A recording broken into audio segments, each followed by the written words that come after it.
Hello, thank you for joining the webinar, the National Reentry Resource Center's Keys for Building Successful Adult Mentoring Relationships.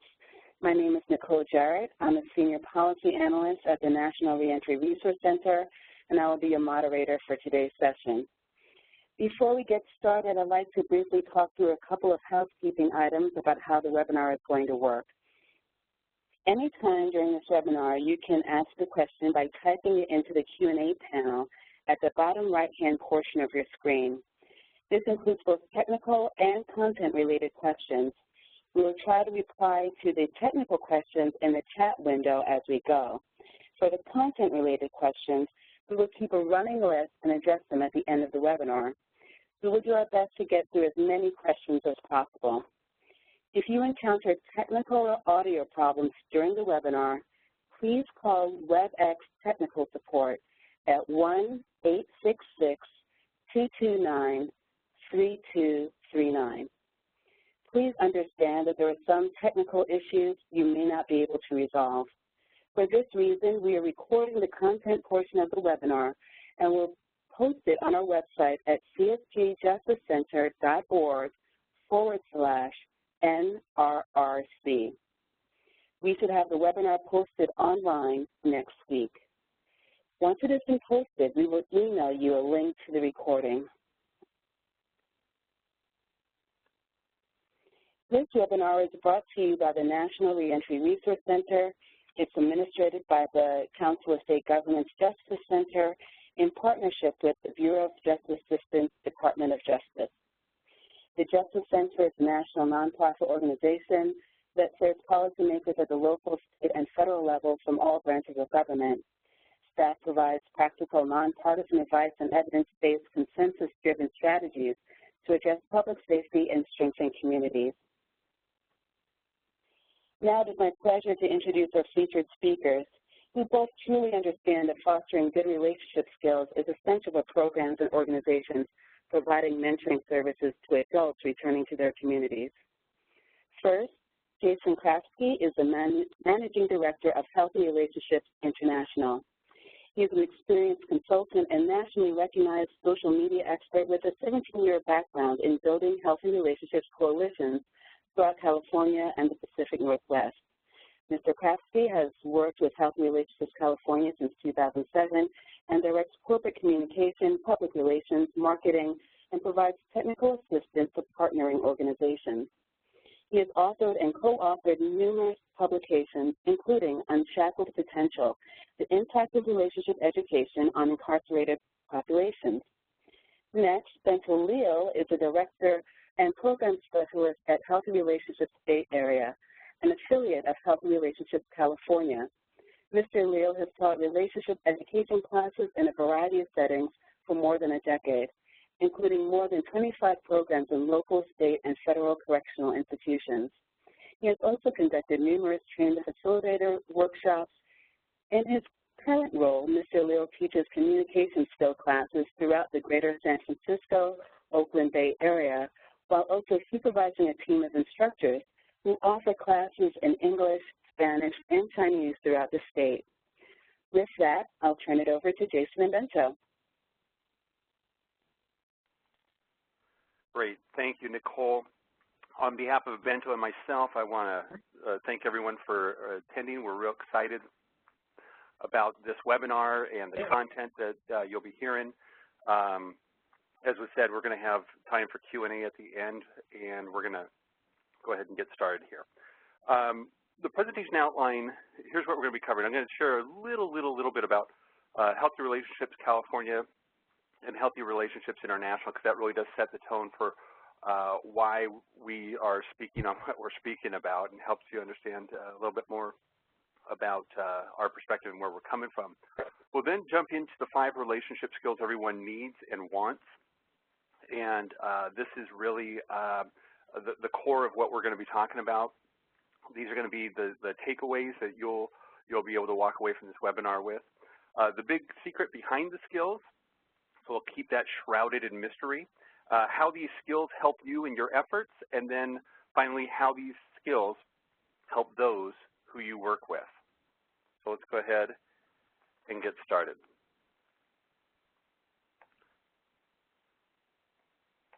There we go. Healthy Relationships California is celebrating our 10th year as an organization.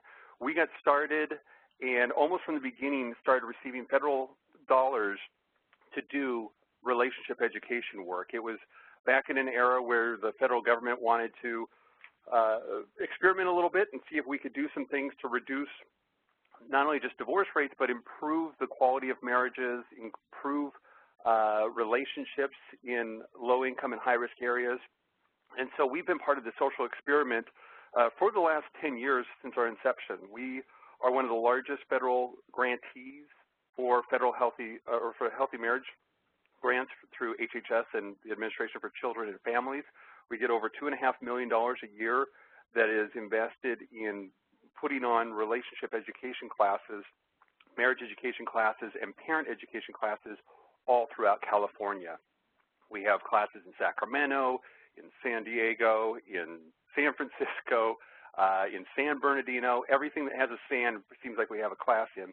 But we're reaching populations that are very diverse. We're reaching Spanish-speaking migrant workers. We're reaching newly migrated populations such as the Korean population, the Chinese population, the Hmong population. We're doing classes in high-risk areas such as in LA and in Oakland. And on top of this, we train in a variety of different relationship education curricula. All the curricula we do are evidence-based and skills-based, and so they meet the criteria that the feds have set forward of what they want to see happen with this particular project. I think one of the most exciting things that we do is we are attempting to equip people in California and beyond with the relationship skills that transform lives, is that we've reached over 200,000 people, taking them through 8 hours of relationship education. 15,000 of those 200,000 are inmates and people within the reentry population. So it's very pertinent, and we've learned and discovered a lot as we've done this project.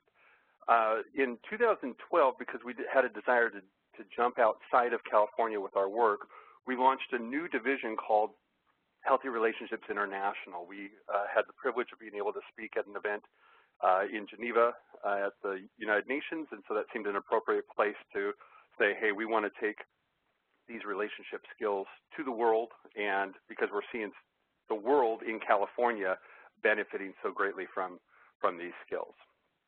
So let's go ahead and start with 5 relationship skills everyone wants and needs. Key skill number 1 is listening skills. After all this experience that we've had in hosting thousands of classes in 18 different curricula, we've heard people's struggles and their stories of pain and regrets. We've taught people about communication and relationships. We've watched them turn a corner with these new skills and thrive when they never thought that there was hope for that. And we've really discovered that there are 5 relationship skills everyone wants and needs. This first skill is probably the most overlooked and over-assumed on skill that is, but it's probably the most important of the skills. Listening is key to being able to help people, being able to help them establish relationships of cooperation and relationships of trust. And that really is the core of every relationship, trust and cooperation. Yet so many of us, with the best of intentions in trying to help people and trying to come alongside them, we listen, and because this is a webinar, I am air quoting right now with my fingers, which means we hear a bit of the person's message, and then we do something that we call at HRC a communication killer. It's very common in close relationships, and especially common in working with clients, yet they are detrimental to relationships at both work and home because they block communication from occurring. So let's go ahead and as we start this whole webinar, let's go ahead and go through 4 of the most popular communication killers and see if you can relate a little bit. The first communication killer is probing with questions. And so if somebody's sharing something and they're sharing a story, we jump in and we say, hey, why did you do that? Or how long have you felt this way? Or, well, what did you say to him? We jump in and we interrupt by asking about the details of what the person is talking about. Now, on its face, it sounds like, hey, I'm just interested and I want to know more and I want to frame this thing in my head, the story that they're telling. challenge with this is that it comes across as you're interested, but it takes the emphasis off what they are saying and onto what you are thinking. And that really robs that person of being able to communicate what they wanted to communicate. The second communication killer is offering advice, solutions, and answers. I am guilty of this one, big time, but we all do it. Just put it out of your mind. If I were you, I'd do this. This will solve it, and giving them a solution. Or, hey, you just need to get over it. These are ways that we're offering advice, solutions, and answers that kill communication. Why? Because while well-intended, when a person shares a problem, your unsolicited advice robs them of problem-solving themselves and often triggers resistance. It focuses on your agenda of wanting to know what's going on and takes them off their agenda of sharing what they're feeling. The third communication is giving woulda, coulda, shouldas. Oh, you shouldn't think like that. What you ought to do is this. What you should have done is this. How I would have handled this is, again, things that are common is we're trying to show people that we're trying to understand or trying to help them through their situation. But it's basically Monday morning quarterbacking in any and every situation. And it's easier to do for everyone. But it comes across as preachy and can quickly keep people from sharing anything ever. It creates all kinds of resistance, and it makes the person feel stupid because they chose the wrong thing, and you're pointing out that they should have done something different. Think about it. Do you want to grow a relationship with someone who talks to you like you can never do anything right? It's exasperating no matter what you do. The last communication killer is hijacking with Me Too's. Right, the same thing happened to me, and then we go on and share. Or I'd feel the same way. Or, oh yeah, I know exactly what you're talking about. By hijacking with Me Too's, anytime someone shares their problem or story and you respond with sharing your own story, you have hijacked their conversation and taken their story hostage, and they feel like a hostage too. This can kind of sound like you're trying to connect with them and trying to relate with them and even maybe showing some empathy, but you're interrupting their train of thought and their flow of conversation, and being on the other side of this can be highly frustrating. So as I share those 4 common communication killers, we want to take a quick poll here and find out from all of you, what do you do in your closest relationships? So thinking of your closest relationship, it could be a spouse, a boyfriend, girlfriend, a child, a parent, a friend, a coworker. In that closest relationship, which communication do you often, or do you do most often? So there's the 6 options there. Off to the right of your screen is a survey form that you can make your option, and then we'll show the poll results here in about a minute. So go ahead and vote now.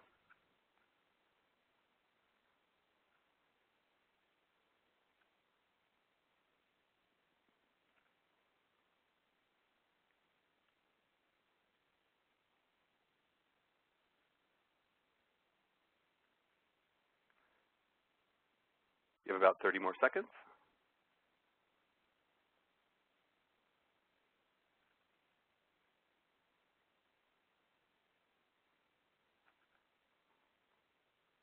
About 15 more seconds. 10, 9, 8. Get those votes in. 7, 6, 5, 4, 3, 2, 1. All right, the poll is closed. So let's go ahead and wait a few seconds for those tallies to come in and for all those votes to be counted, and see where we end up with the audience here in the webinar of which communication killers are the most popular. All right, there we go. So it looks like from the bar graph, probing with questions is the most is the biggest, second to offering advice, solutions, and answers. You guys are just like me. As you can see, most everybody does something except for 10 of you that said none. And believe me, there's 8 other communication killers that we didn't list here. These were the 4 most popular, so I guarantee you that there's a communication killer that you do. So Bento is going, now that we know what not to do, we want to look at what everyone should do, and I am doing a shoulda there. Bento is going to share about the first relationship skill everyone wants and needs, which is key skill number 1, listening skills.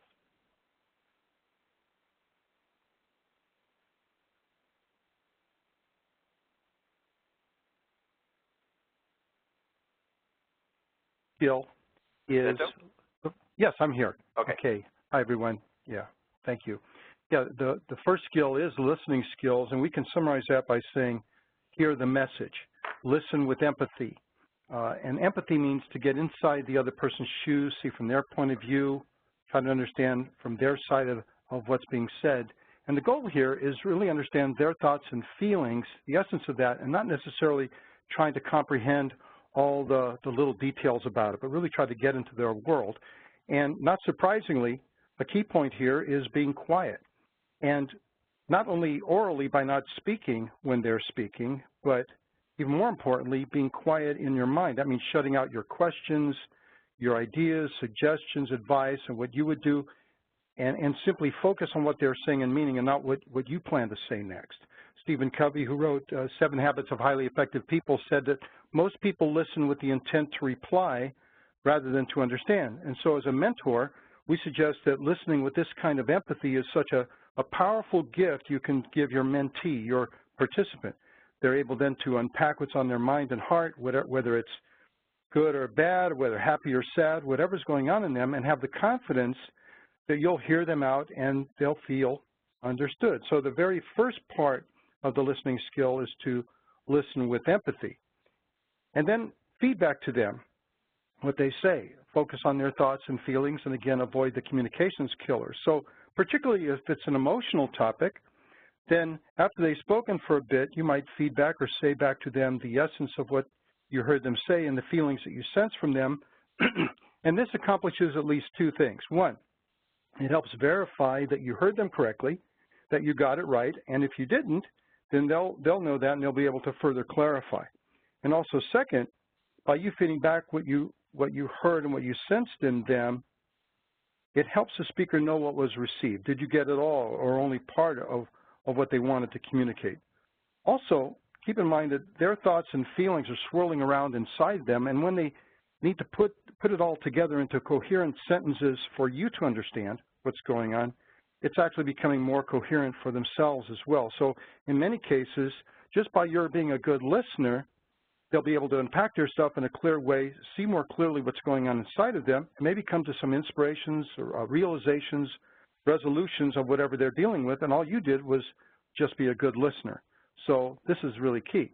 So you might say back, next slide, you might say back, for example, so you felt pretty upset about that situation, or wow, you're really excited about your new job.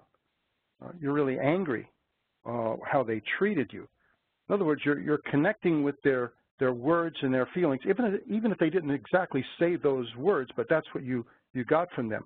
An example might be your participant or your mentee might say how difficult the relationship is with their girlfriend or their boyfriend, that their conversations get bad in a hurry.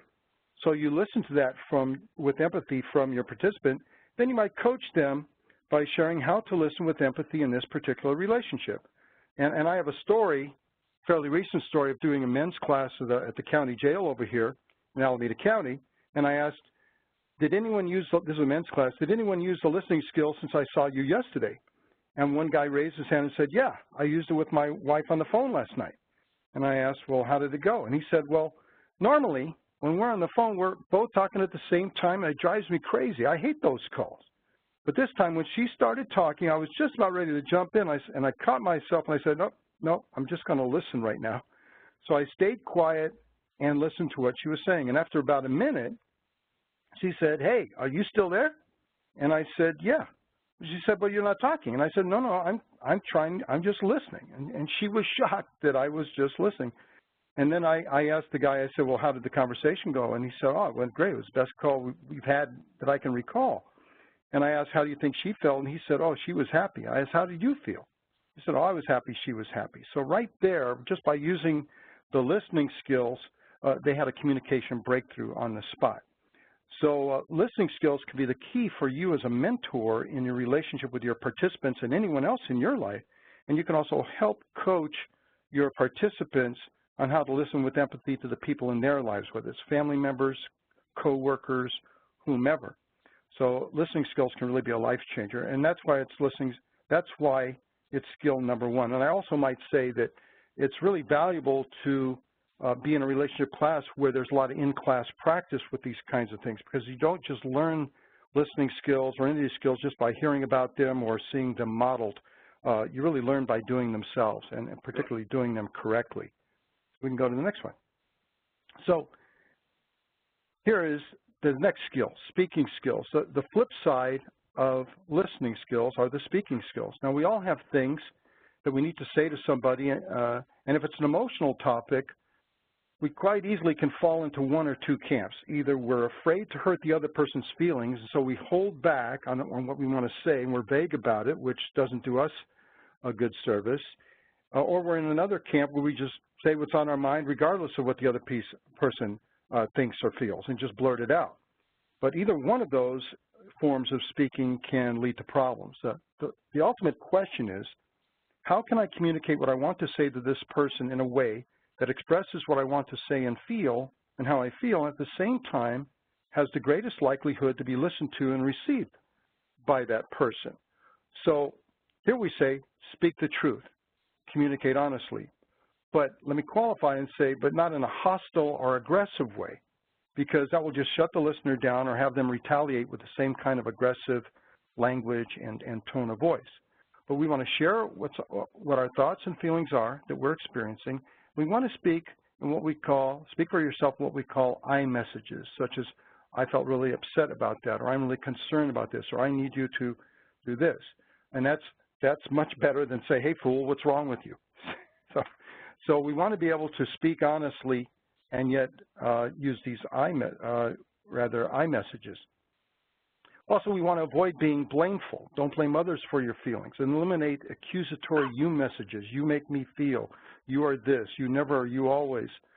Those don't get the empathic response from the other person that you're looking for. Instead, the person will be reactive or they'll close up. Again, speaking the truth is key, but how you do it makes all the difference whether it will work or not. For example, if your participant or mentee is late for a meeting with you, instead of saying, hey, man, what's wrong with you? How come you're late? Which I'm sure none of you do. You could say, when you weren't there here on time, I didn't know where you were, and I was concerned about you. That's a clear I message. Now, I'm concerned about you kind of a message rather than a judgmental, finger-pointing you message. A couple of guys in class that I had, one guy came back the next day and he said, you know, we had an issue in jail yesterday, and the guy accused me of stealing something in the same cell, and I was just about ready to get all hot and bothered about that, but I said, wait a minute, let me just calm down. So I expressed my side of it and what was going on, and the guy was also in the class, and he realized what I was doing, so we calmly were able to speak back and forth with each other without getting unhinged and off the rails, which, of course, would have escalated into something bad. So speak the truth, communicate honestly, and avoid being blameful. The next skill is the key skill of conflict management skills. Think how many conflicts that you might have in a day. You on the webinar here, somebody cuts you off while you're driving, you get a phone call at work, and the person on the line gets upset at you. You get home and find out your kid didn't take out the trash like they were supposed to. You might have a little disagreement with your wife or your spouse. And so these kind of things can happen. So we have these kind of conflicts or issues every day, ranging from small to big. And some of us on this webinar know how to handle those things well, and maybe some of us don't. And I'll assume that many, if not most, of your mentees or your participants don't know how to handle conflicts well. They shout, they argue, they get into fights, which can lead to violence and the kinds of behaviors that got them incarcerated in the first place. So knowing how to handle conflicts well is one of the 5 relationship skills that every mentee wants and needs. And we can say here that the conflict management skills are the work it out skills, okay? And by conflict, we mean anything from a small disagreement to a big topic where both people have, one or both have some kind of emotional they're concerned about. And as a mentor, you can help your mentees deal with problems and conflicts in their relationships by coaching them how to calm down and use these conflict management skills. So have a plan for when conflicts arise, number one. And then know how to resolve the conflicts fully. And we say, and many of the kinds of programs that are out there will say an XYZ message is great to communicate a problem and open a door for change. So this is the most effective relationship skills programs have some form of an XYZ formula. And typically the X is a neutral, non-blameful statement of the situation. The Y is its impact on me, and then the Z is my feeling about it. So if a mentee or participant says, I'm so angry with my partner, they don't ever listen to me, which is a real common problem, then you might be able to guide that participant on how to deliver a successful XYZ message. For example, you can tell them, hey, you might share it like this. When you don't express to me what you're feeling, which is the X, then I have no idea what's going on inside you, which is the Y, and I feel frustrated and clueless about that. That's much better than them saying, hey, how come you're stomping around the house all ticked off? So you can see the difference. So Jason will now take it from here, when there are problems that are a little more complicated. Yeah. In situations when conflict arises, we need to be ready to find a win-win solution. Most times when we do problem solving, there's usually a winner and a loser. I win, you lose, or you win, I lose.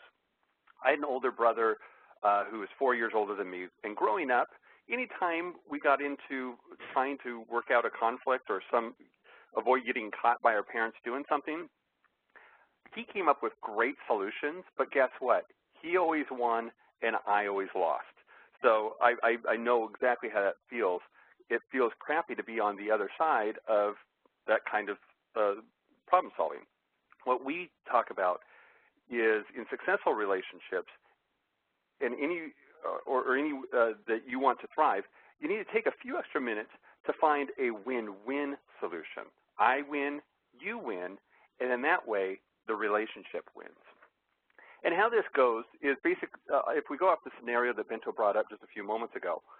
So the mentee is showing up quite late for the appointments and sometimes not able to make the appointment. Find out that they got a new job and the meeting time and place doesn't really work for you. And you've had a chance to share using these skills with your mentee of how it makes you feel that they're late or that they blow you off. Your mentee is able to share with you that they got this new job and they're real excited for the future, but they really want to show up to time with these meetings. So the steps to a win-win solution is, one, you brainstorm solutions. So this is where you just kind of come up with any and every idea possible. We change the day of the week that we meet. We change the time that we meet. We quit meeting altogether. We meet close to your job, which is 30 minutes another way. We find a better midpoint location. Maybe we could meet over Skype, or we just meet by texting and do all of our meetings by text. All right. So you've got this list of possible solutions. Then the next step is you need to decide on a solution, and this is something that you do together. So as you go through, you start going through the list, and you say, hey, meeting on Skype doesn't work because you don't have a computer. Meeting by texting won't work because I, the mentor, am not very good at texting. Can't change the day of the week because this is my only day to be able to do the meetings. Changing the time, maybe that could work. Quitting meetings altogether doesn't work. And we start whittling it down. And so the decision is, hey, we're going to meet close to your job. We're going to keep the time, but we're going to meet close to the job. And the next step is then you implement the solution. So you start trying it out, take 2 or 3 weeks to try that out and how that goes, 2 or 3 meetings, and then you do a follow-up. Okay, at the 2-3 week mark, you say, hey, is this working all right? And as you come together and talk about it, it may be working okay, but it means a whole lot more time for you, the mentor, because you're having to travel across the town to get closer to their work. And so maybe changing the time and finding a more midpoint location is a better solution, and then you try that and evaluate that solution. That's a win-win solution that is easy really for anybody and for everybody. So the next skill is apology and forgiveness. And all of us have done or said things in our life that have hurt others that we regret, or we've been hurt by others as well. Well, there's some small hurts and some really big hurts. So it's really important for us to be able to handle this. And frankly, when I first got started teaching in the jails a few years ago, the gal that was hosting me to come and teach communication, one of her classes said, if you don't teach anything else, teach this one, because these guys are hung up on their guilt and frustration and anger and resentment. Unless they get off that, nothing's going to happen. So this is, you can go to the next slide, please, is the we can say the make it right skill. And I'm sure many of your participants are stuck on that, on feeling guilty and what they've done in their lives and the people they've hurt, and at the same time they're stuck on anger, resentment for the people who have hurt them. And even though those feelings may seem justified, the guilt, anger, and resentment actually keep the person bottled up and trapped, really incarcerated in their own heart from being able to move forward in their life. So never underestimate the power of an apology. Recognize and accept that that the person hurt the other person. I hurt you, I realize what I did was wrong, and I'm sincerely sorry. And it's important to be sincere about the apology. At the same time, there's no guarantee that the person who was hurt will receive the apology and forgive you for what happened, but that's their part. That's something they've got to deal with. The key thing is for the person who did the hurting, did the wrong, to own up to it, to make an honest and sincere apology, and commit to be better. And the apology, frankly, that apology can be very liberating for the person who did the wrong, but also very liberating for the person who is receiving the apology, because that might be just the thing to let them out of their resentment. And forgiveness is also important. Forgive the other person for offending you. What you did really, really hurt me. It really hurt me, but I forgive you for it. It's important to be able to give forgiveness. Nelson Mandela, who everybody knows on the call, he was in jail in South Africa, in prison there for 27 years, and he could have been the angriest, most resentful person on the planet. But at some point of his being in jail, he realized, I'm not doing myself a good service, let alone my country, by seething in this resentment. So he actually said, resentment is like drinking poison and hoping it will kill your enemies. In other words, holding on to this kind of anger and resentment, hoping the other person will feel bad about it, actually consumes the person resenting. It consumes and kills them. So resentment keeps the resenter in bondage in their anger and their rage and in their hurt, and it can even become their identity. Hi, who are you? Well, I'm an angry, resentful person. That's how I wake up in the morning, live my day, that's me. I'm ticked off. It's far better to forgive. When you can honestly forgive, you set yourself free of resentment, you actually get out of that cage, you get out of that, if you will, that self-incarceration. And many of your participants, I assume, are holding on to their hurts and resentments and all the anger that comes with that. And if you can share with them the skill of coming to a place where they can forgive those who have hurt them in their lives, this will help set them free from their resentments so they can move forward. And the other big one here, and this is a colossal one, is to encourage self-forgiveness. Self-forgiveness is a necessary step where a person admits they made a mistake, they forgive themselves, and they can then move forward in their life, be free to move forward in their life.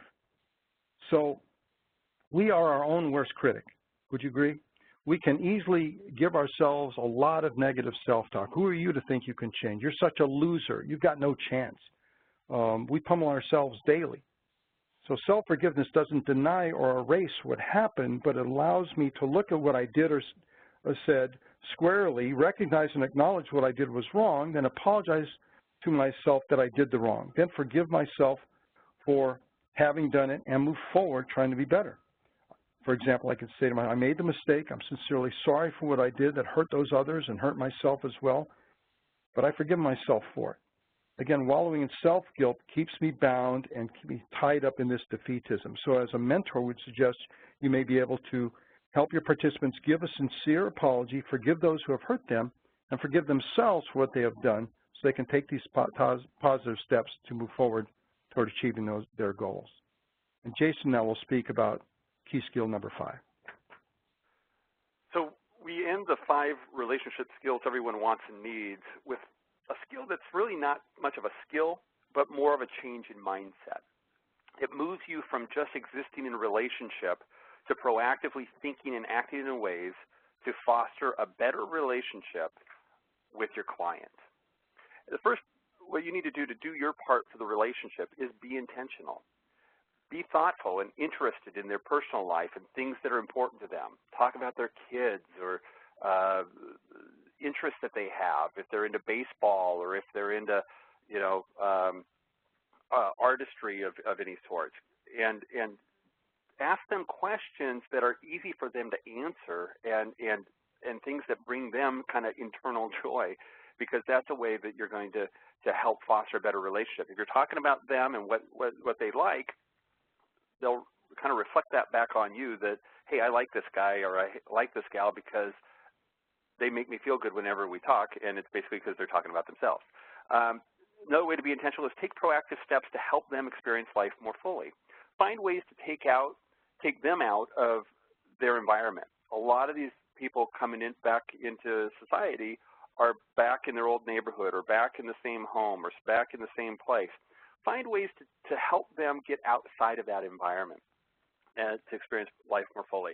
If they're into baseball, see if you can get them tickets to a baseball game. Doesn't mean you have to go with them to the baseball game, but giving them some tickets so that they can go and experience that if they've never actually gone to a ball game is a fantastic experience. If they're into artistry, go, take them to a museum or an art gallery thing that's going on so that they can expand their horizon and see that there's more to life than what they've known. When you help them have a positive experience, it makes for positive points for your relationship.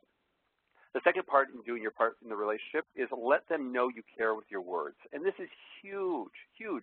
Share what you appreciate about the other person, their strengths, their talents, the positives that you see in them. We all are flawed human beings, okay? We all have made mistakes. We are not perfect.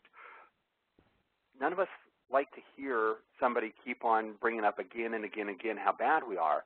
What we do love to hear is people seeing something in us and bringing light to that. You can say it to the person in person, face-to-face. You can do it over the phone. You could send them a note or through an email, by text, or on social media.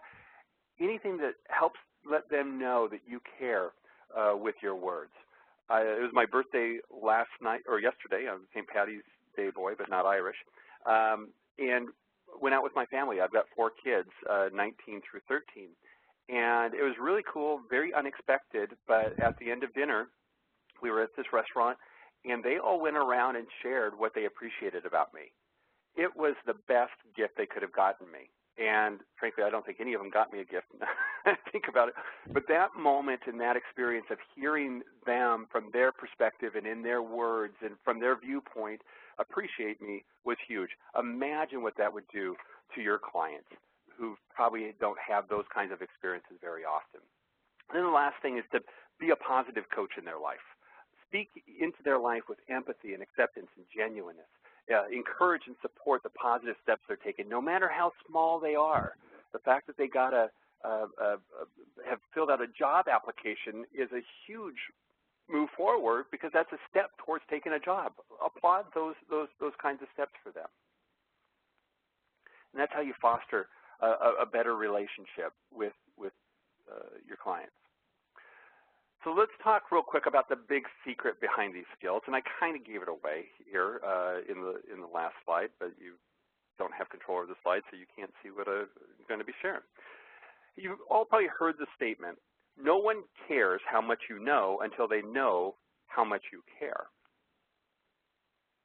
But the question that really is important is, so how do you show care? How do you show care to people? So of all these 5 skills, they're all critical for a relationship between a mentor and a mentee. But unfortunately, they'll all fall flat without this big secret that I'm about to share. This is the special sauce to relationship skills. This is the secret ingredient to relationship skills. In fact, not just one ingredient, it's three. And the first is empathy. It's the ability to see the world through another person's eyes without judgment or advice. The ability to see the world through another person's eyes without judgment or advice. It's been said that empathy is the most important way you can help a person grow, which is the goal of any relationship. If I can help another person grow in their experience of life and becoming a better human, I've done more than most schools can do in 4 years, okay? I have shown empathy to them and helping them grow in a huge way. And it's huge for your clients. We've learned this through many of the classes that we've done in the halfway houses and in the prisons in California, and I know it's the case wherever you're at. In fact, empathy can make all the difference in those relationships. But guess what? There's two more secret ingredients we need to talk about. The next one is acceptance, the willingness to allow the other person to be who they are right now without needing to change them. This is huge. We don't need to sit there and give them advice on how they can improve their life. They just need to know that they, as they are right now, are accepted for who they are. That goes huge way in building a bridge with them. And then the final ingredient and of the big secret is genuineness. It's being real, authentic, and honest, not pretending to care, not just playing a role, not just doing your job because that's what your job is, or being arrogant. It's genuinely caring about them and their situation of what's going on. And research shows that empathy, acceptance, and genuineness are necessary and actually quite sufficient for change. In a typical class that I'll do, let's just take a typical jail class, somewhere at the beginning of the course, in order to demonstrate the skill of listening with empathy, I'll ask everybody to close their eyes and think of some story in their life, whether they're young or old, whatever, that has some kind of emotion to it.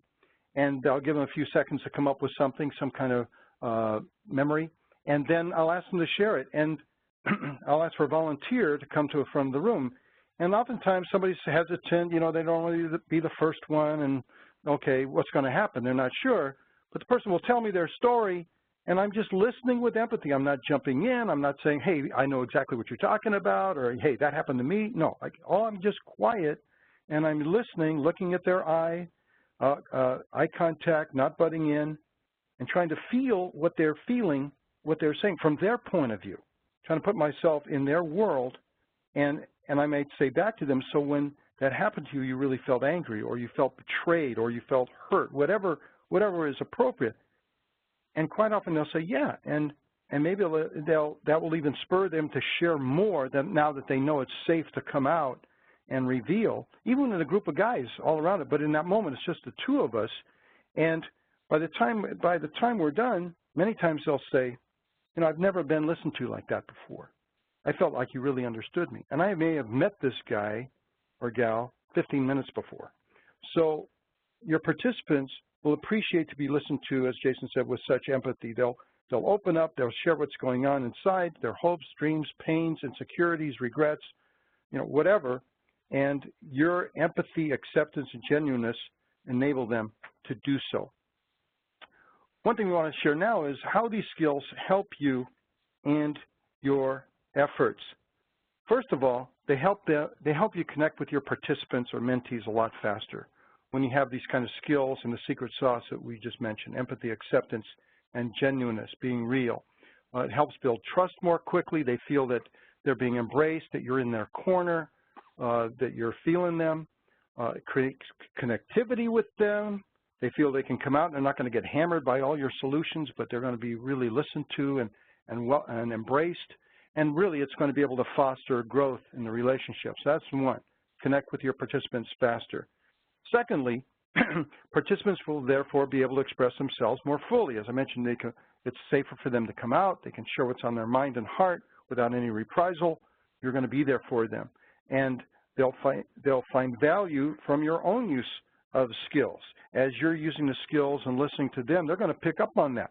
And they're going to be able to learn by your example. Hey, this is a good way to communicate with somebody. I want to make people feel safe to communicate with me once they feel that you're making it safe for them. And the next one is make the skills something you can pass on. Jason, next slide. So take time to teach the skills yourself. The adage is true. If you want to learn something, teach it. And when you're accountable to teach it to somebody else, you get it even more.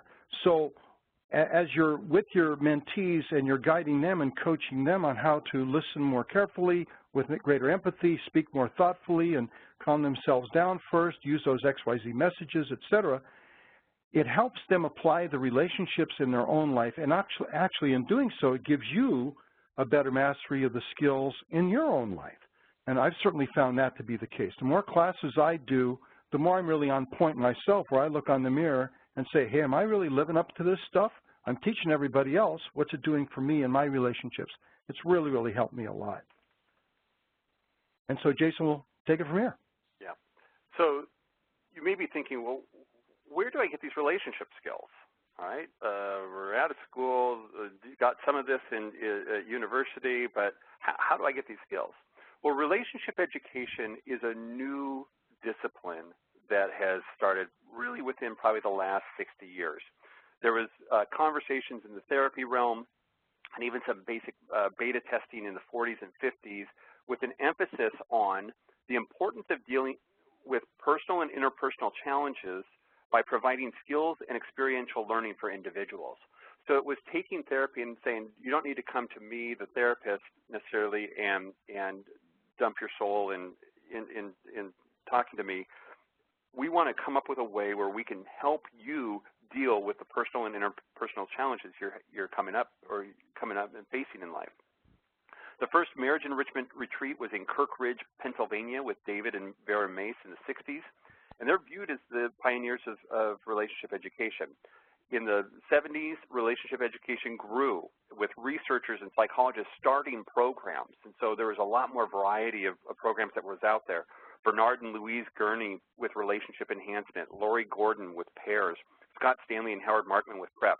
All three of these are programs that, as well as others, that we utilize in California and are very, very successful. But relationship education really expanded in the 90s and the 2000s as more programs and more information and more studies were taking part in finding out, does this stuff really work? And then obviously in the 2000s, when the federal government investment in providing relationship education, it really caused a boost to the relationship education industry. And I just want to show here on the screen, and it's probably a little small there for you to read, but there's a number of, or these are a few of the ample research out there on relationship education. There's a vast and growing body of research that is being conducted on the impact of relationship education on individuals, marriages, and families.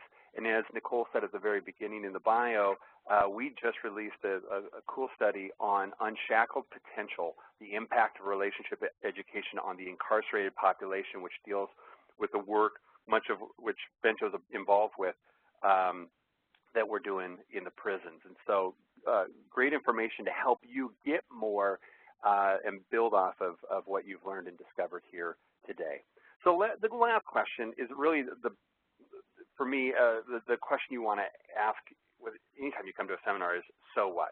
What impact are these relationship skills going to have on my clients, on my participants, on the moms and dads, the women, the men who are attempting to reenter society as a valued and contributing member of their community? Well, these skills can do quite a bit. It gives them a step up with work. They're better prepared for job interviews and even job inquiries because they know how to speak, they know how to communicate, they know how to listen, they know how to problem solve. It improves their relationship and communication with supervisors and coworkers. It's been said in some of the work that we've done with various fatherhood groups is, yes, people need jobs, okay? We need to help them find jobs. What relationship skills do is it helps them keep a job, okay? Because if they don't have those crucial relationship skills, more than likely they can maybe find a job, but they won't be keeping it very long because of the way that they interact with their supervisor and coworkers. And then lastly, it improves their ability to interact with customers and vendors and just makes them a more profitable employee in some industries, and therefore they can excel and grow in their job a whole lot more because they're bringing more benefit to the workplace. It helps them with their significant other. It helps improve the health and safety in relationship. As Bento was saying in some of his stories, that these people have never been listened to like this before. They've never been able to work through a conflict without it coming to blows before. And so you can improve health and safety in relationships, both friendships as well as ones with significant others. And if we can do that, then it helps reduce the stress in the home life. We all have stresses, money and kids and schedules and all kinds of things that come up. This can help us reduce the stress because the stress points themselves are stressful, but how we try to deal with them can actually multiply that stress tenfold. And so having ways to deal with problems better is going to help them. And then lastly, it increases cooperation with co-parents. So if they're not in a meaningful relationship or an intimate relationship with the mother or the father of their child, they still need to co-parent. And so this can help increase cooperation there. And then the last thing, which I think is really the dream for any of us who's a parent, is to be a better parent. And what relationship skills do is it shows them new and better ways to communicate with their kids and allows them to speak calmly with the co-parent and not make it always a tense thing that judges need to get involved with and deal with. And it ultimately helps them become the parent that they want to be. If I was to sum up this entire webinar in one statement, this is it. Relationship skills can break down barriers and create a bridge for the mentor-mentee relationship to thrive. That is what we've experienced and seen. This is what we believe you can experience and see. And so, as I said at the very beginning, Bento and I are privileged and thankful to be able to have been here and share a little bit about relationship skills. And now I'm going to pass it over to Nicole for some Q&A.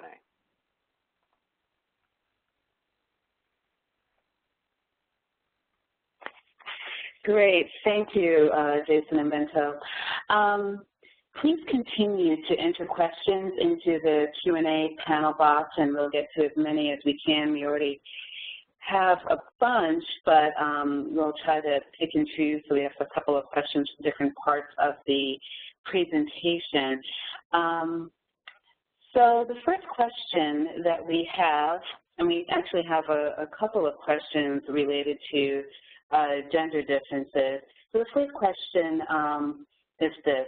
The women in our mentoring program are eager to sign up for mentoring services, but the men we approach are not. Do you have any suggestions on how to talk with men on the importance of having a mentoring relationship? Jason, you want to go for that? Oh, I can. Okay. All right. Yeah. Go ahead. Yeah. Yeah.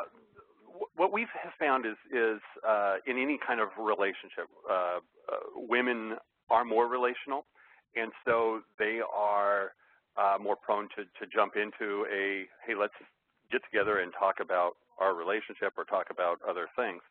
Men aren't.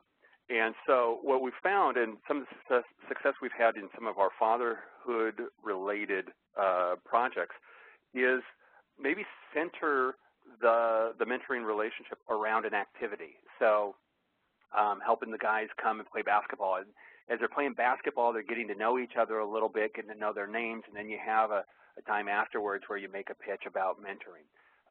Creating situations where they can do something and kind of be seen as a hero with their kids as they have custody and are trying to do something fun and positive with their kid, whether that's having an open gym time where dads and kids can be together, or where they're being able to do a shared activity at a park or something. Any way that you can facilitate activity and then bring in the mentoring piece, I think you're going to be a whole lot more successful with recruitment for males. Okay, yeah, great. One other thing I might add to that is, just really the listening with empathy. I think some of the guys might feel that, oh, great, I'm going to be in a situation where I'm going to be lectured at all the time, and that's really not the case. It is a bit like herding cats. Once they're out of the confines of jail, it's like, where do they all go? But how to be able to work on the friendship, as Jason said, work on something that's more neutral. And once they begin to build trust, they feel like, oh, here's a buddy I can unpack my story to, and I'm going to be listened to and cared for. So it takes a little more work, but definitely worth it. One of the reentry directors here, he said the hardest thing for my mentors to get through their heads, and I'm not saying that's people on the call here, but is they think their job is to say, as maybe the OG themselves from before is, well, I'm supposed to tell this guy how to get out of this, that, and the other thing. And listening, the guy says listening is the #1 job, and it's counterintuitive. They think they're supposed to mentor. They're supposed to say something, do something, when actually listening says a lot. It says, I'm here for you, unpack it, and then they feel safe and come out. So that's my 2 cents. Okay, great. This is going to be our last question. In teaching the skill of apology, do you distinguish between an apology that says, I'm sorry, from making amends, committing to the change needed to avoid repeating the same harm? Is it important to make that distinction when working with participants? Yeah, there's restorative justice, which has a whole area of getting together to rectify the past, not just saying an apology, but some type of reconciliation, in some cases restitution. What we're saying here is that on the communications piece is being able to own up that I made a mistake, I'm taking ownership of it, and I'm really sorry, and be genuine about that apology. Where it goes after that, that can be another thing. Go ahead, Jace, you were going to jump in? No. Okay. So I think, yeah, just being able to open up and share the apology, but the apology may open up a lot of door to floodgate. They might say, well, now that they know the door is open, they might say, well, not only that, but you also did this, this, or this. So they said, well, I've heard that apology before, but our job is to really just give the sincere apology, even though there may be some, we may have opened up a floodgate on their side, but be able to receive it, because unless they can unpack that, the relationship's not going to be able to move forward, and I'm not going to get rid of that guilt that I've got. So that's where we're at on apology. Allows me to move forward. Hello? Okay. Hi, that was really helpful. I know there was some additional questions out there. I just want to say thank you again to Jason and Bento for this informative session. And we really appreciate you sharing your contact information with us.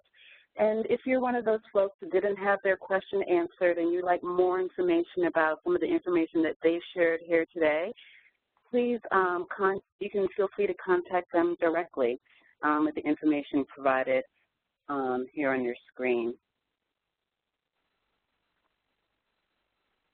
At the National Reentry Research Center, we are constantly adding new content and resources to our website, and we send out a monthly newsletter that provides information about the latest research, funding opportunities, distant learning events, and other news about reentry.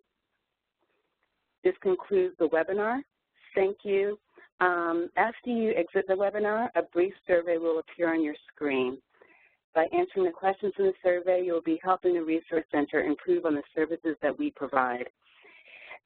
We greatly appreciate if you take a few minutes to complete the survey. We will email a link to the recording of this presentation as well as a link to a PDF of the PowerPoint slides next week. These links will also be made available on the National Reentry Resource Center's website, csgjusticecenter.org/NRRC. Thank you, everyone. Have a good day.